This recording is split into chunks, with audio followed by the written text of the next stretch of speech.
Zee Marathi वाहिनीवरील तारिणी या मालिकेत एक इंटरेस्टिंग ट्विस्ट आल्याचं पाहायला मिळतंय। आपल्या आईच्या गुन्हेगाराला शोधण्यासाठी तारिणी केदार सोबत खोट्या लग्नाचं नाटक करत खांडेकर कुटुंबात प्रवेश करते। मात्र तारिणी आणि केदारची अचानक झालेली एंट्री आणि लग्न पाहून खांडेकर कुटुंब निराश झाल्याचं पाहायला मिळतंय। दरम्यान झी मराठी वाहिनीने मालिकेचा एक नवा प्रोमो शेअर केलाय। या प्रोमो मध्ये तारिणीमुळे केदारच्या आईला न्याय मिळाल्याचं दाखवण्यात आलंय। यामुळे केदार तारिणीचे मनापासून आभार मानतो। मात्र दुसरीकडे केदार हा खांडेकर घराण्याचा मोठा मुलगा असल्याचं समजताच युवराजचा संताप अनावर होतो। याच रागातून युवराजची आई केदारला खांडेकर कुटुंबातून बाहेर जाण्यासाठी पैशांची ऑफर देते। तर दुसरीकडे कौशिकी मात्र तारिणीवर प्रचंड नाराज असल्याचं दिसत आहे। तारिणीचा खांडेकर घरात येण्यामागचा नेमका हेतू काय आहे याबाबत कौशिकीला शंका येते आणि ती तारिणीला जाब विचारताना दिसते। आता मालिकेत पुढे नेमका काय घडणार? तारिणी खांडेकर घरात नेमक्या कोणत्या कारणासाठी आली आहे? केदार तारिणीच्या खोट्या लग्नाचा पर्दाफाश कौशिकी समोर होणार का?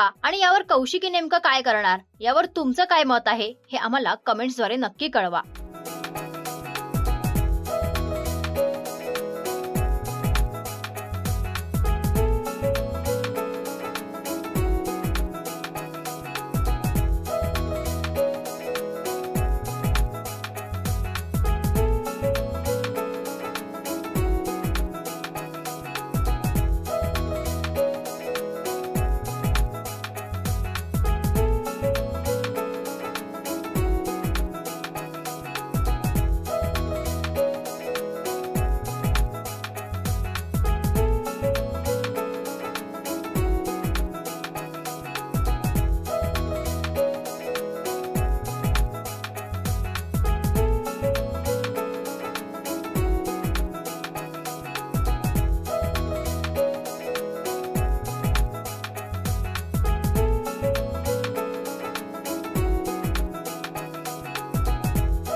मराठी मनोरंजन सृष्टीमधील मालिका, चित्रपट, नाटक तसेच कलाकारांबद्दलच्या नवीन अपडेट्स जाणून घेण्यासाठी नक्की सबस्क्राईब करा इट्स मज्जा मराठी या आपल्या नवीन यूट्यूब चॅनलला।